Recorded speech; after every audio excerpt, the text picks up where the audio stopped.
Halo, saya Bakat Militer kembali bersama Mesin Perang Channel. Lawatan Kepala Staf Angkatan Udara Marskal Tony Harjono ke negeri Menara Eiffel berlanjut, di mana setelah mengunjungi pabrik Dassault Aviation, orang nomor 1 Angkatan Udara itu mengunjungi pabrik pembuatan radar Thales. Kunjungan ini bertujuan meninjau secara langsung pabrik sekaligus mendalami teknologi radar Ground Control Intercept atau GCI yang diproduksi Thales.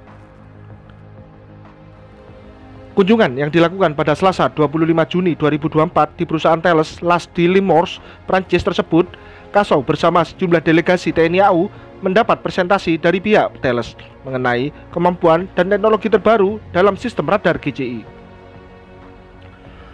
Presentasi memaparkan tentang keunggulan radar GCI dalam mendeteksi, melacak, dan mengintersepsi setiap ancaman udara dengan akurasi dan kecepatan tinggi.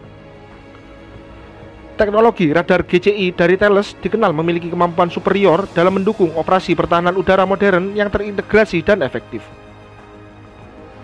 Paparan tersebut membuat Kasau terkesan dengan teknologi radar GCI yang diproduksi Thales yang memiliki potensi besar untuk meningkatkan kemampuan pertahanan udara TNI AU secara signifikan, terutama dalam menghadapi berbagai ancaman modern. Selain menerima paparan, delegasi yang ikut dalam rombongan juga melakukan interaksi dengan para ahli Thales dalam pengoperasian dan pemeliharaan radar.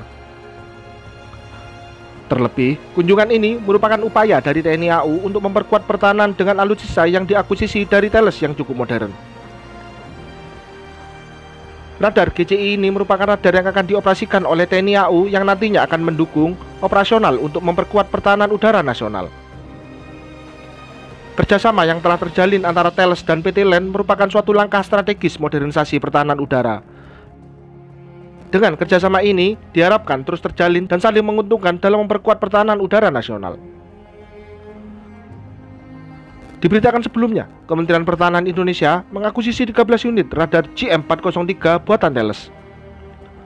Dalam proses akuisisi 13 unit radar GCI GM403 yang penandatanganannya dilakukan pada 20 April 2022, Kementerian Pertahanan Indonesia menunjuk PT LAN untuk bekerjasama dengan Thales untuk menyediakan radar jenis ini. Ditunjuknya PT LAN untuk bekerjasama dengan Thales dalam pembuatan radar tak lepas upaya Kementerian Pertahanan Indonesia yang ingin memajukan industri alutsista Indonesia.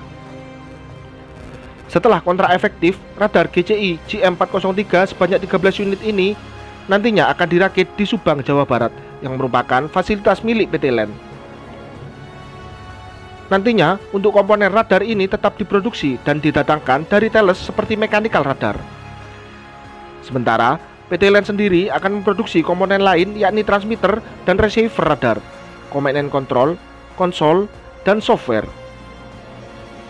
Untuk mendatangkan 13 radar GCI GM403 buatan Thales, Kementerian Pertahanan Indonesia menggelontor anggaran hingga 5,8 triliun rupiah dengan harga per unitnya mencapai 446 miliar rupiah. Radar GCI GM403 yang dipesan oleh Kementerian Pertahanan Indonesia ini memiliki jarak endus mencapai 515 km. Selain itu, selain dapat mendeteksi pesawat tempur dan rudal, radar ini juga dapat mendeteksi UAV atau drone yang masuk dan terbang dalam jangkauan radar ini. Selain itu, radar ini nantinya juga berperan sebagai mata pertahanan untuk pengawal pada pesawat pencegat maupun pesawat buru sergap dalam menjalankan misi. Kemudian, radar GCI yang nantinya diproduksi dan dioperasikan oleh TNI AU ini memiliki peran penting dalam membangun Network Centric War atau NCW, yang mana NCW ini merupakan metode peperangan berbasis komunikasi dan konektivitas jaringan data secara real time dari markas ke unit tempur dan sebaliknya.